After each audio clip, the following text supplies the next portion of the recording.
So, well, your boys back at it again with another reaction. All right, today we have another video that you guys have sent me from my guy, A Fall from Paradise. This one's called Growing Up African.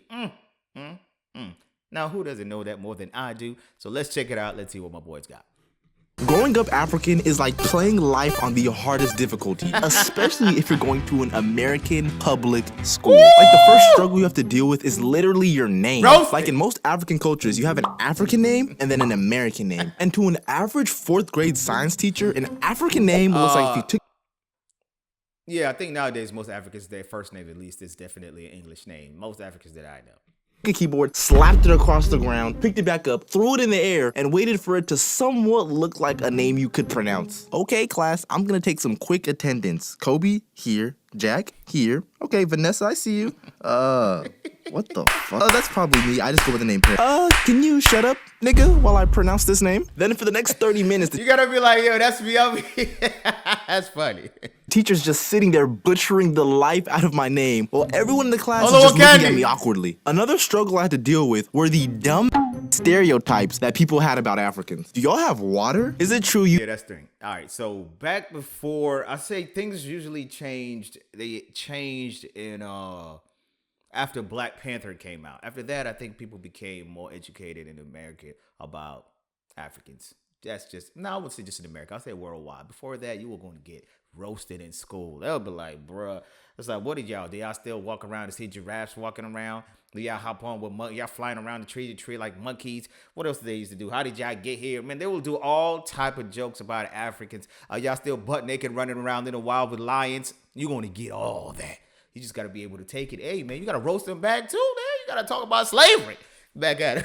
You ride a line to school. Hey, bro, you live in a mud house, right? Do you actually have water? Is Wakanda a real place? Is it water or wata? You keep fufu in your pockets? Hey, bro, can you speak African? Like, you'd honestly be surprised the amount of times I got asked that question. But Can you speak African was one of the dumbest things you can do. Do you know how many countries are in Africa? My God, it's not like America where everyone speaks English. Most countries around the world speak more than one language. Americans are the only people that think everyone else speaks one language. Unless you've traveled, then you understand how the world works. Honestly be surprised the amount of times I got asked that question. But middle school and elementary school were the hardest times to be African, especially during the African booty scratcher epidemic. Like when this comeback dropped, being a young African child was a living hell. And like, come on, don't lie. Everyone scratched. Man, you got roasted so much, you just got to get used to it. Some people are very insecure. That might hurt you, but you know, I grew up with a lot of people around me that made fun of me. So I never had that problem. Like, dude, I got used to it, man. You roast me, I roast you right back. It is what it is. But some people are very insecure, man. It really hurt their feelings whenever they got roasted. Their booty at some point in their time. So like, why was it Africans just getting targeted? But when I tell you, I literally couldn't do anything without being called an African booty scratcher at that time. Wow, Paradise, you somehow managed to find a cure to every disease. You ended homelessness. You solved the meaning of life. But I can't award you because, nigga, you're still an African booty scratcher. Hey, everyone, get a load of this nigga. He thought he was gonna get an award? What? Hey, bro, laugh at him. Like, that epidemic had so many kids terrified to the point where some of these people weren't even claiming to be African. Like, you'd ask them what they were and they start sweating, they start stuttering. Like, they wouldn't even be able to make eye contact with you. But me, I couldn't do that. And I bet you're asking why. Because I looked African. Like, anyone can tell I was African. Oh, damn, you must be black ass monkey. I'm just playing, my guy. No, like, for me, it was always weird. Like, I would tell people I'm African and they don't believe it. But mine was the opposite. They were like, what? Because they were like, you don't look African. I'm like, you know, Africa has a lot of countries, right? And we all look very different from each other. And like, no, you don't look African. You speak African. I know that feeling. From a mile away. Quite literally, because I was the only bald nigga in that school. Ooh! Like, my parents had me rocking the... Amen to that. I've made videos about that. My parents used to cut my hair bald. No phase, nothing. Oh, no. You think you're going to go to school with drip? Oh, no, my God. Bald. That's what's going to happen to you. So, but like I said, I still blend in fine. Like, A little bit of forehead, but African child starter pack. And the only other bald kid in that school was my brother. And to top it all off, my dad had me and my brother in uniforms in the American public school. So in Nigerian boarding school, it's common for kids to wear uniforms. My dad liked the uniform so much that he decided to bring his own for me and my brother to wear. And just when you thought it couldn't get worse, he got matching sets. Bro, there's no way. Let me tell you something. That day, I would have looked dead at my dad and be like, you gonna have to kill me if I'm going to school rocking that. School uniforms with me and my brother dressed up matching so we can get roasted all day? No way. No way. Even I would have stood up that day. No, sir. My dad was not that bad. Yep, he had me and my brother rocking those nice brown khaki shorts, turtleneck with a polo t-shirt on top of it, white long socks, and to top it all off, some 3,000 ass shoes. Phenomenal. Like, the bullying was quite literally inevitable. I used to sweat my... No, I definitely got the fake shoes, that's for sure. My dad would take me to Walmart or Kmart for the days, y'all don't know about Kmart, they ran out of business. Pay less. Y'all remember that? That's where my dad will take us.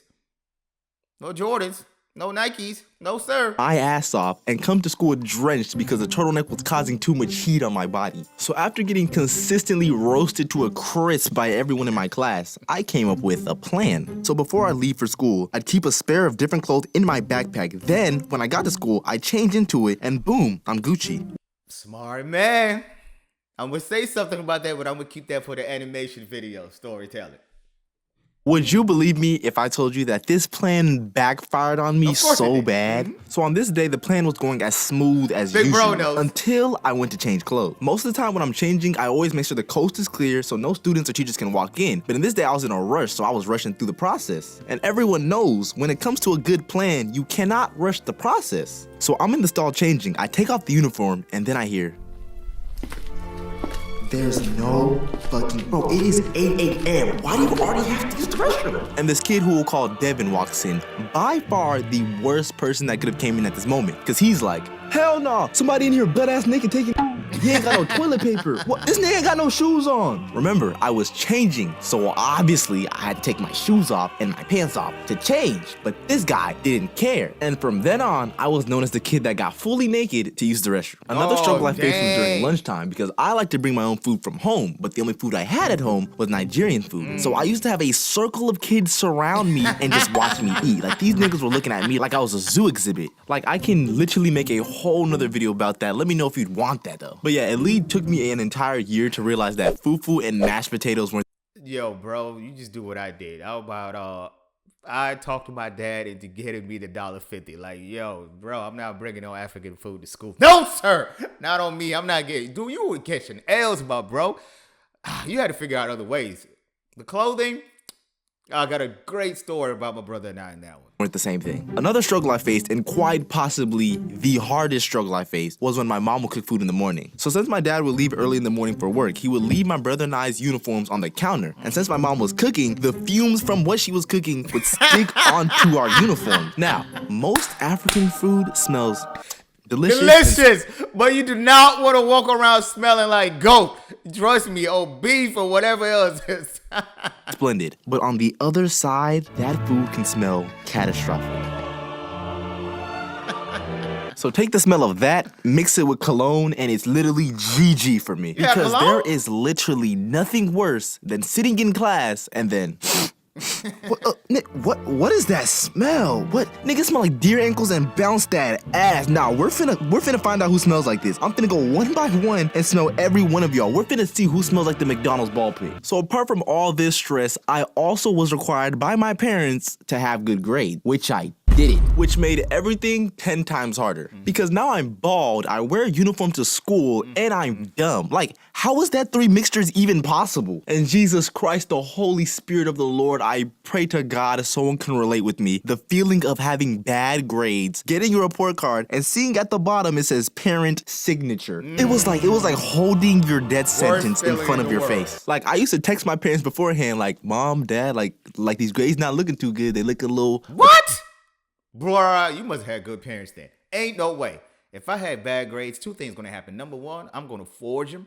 I'm gonna find a way to put some fake grades in there. Number two, I'm gonna sign them myself. Number three, my parents are never going to find out.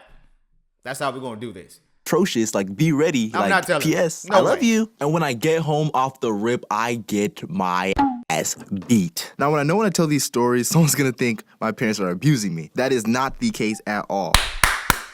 Yeah! That's what I've been saying all this time, man. All these kids talk about, oh, I'm getting abused my ass. Whooping ass was how we grew up. It was just normal. All my friends, all my families, we all got beat, and we all joke about it till this day. My mom walked through this door right now, and we'll talk about how the whoopings I used to get my dad. We'll joke about it all the time. Never had any issues. I've never felt bad because I got whooped. I was a bad kid. I needed to get whooped. So, look at me. Grew up well.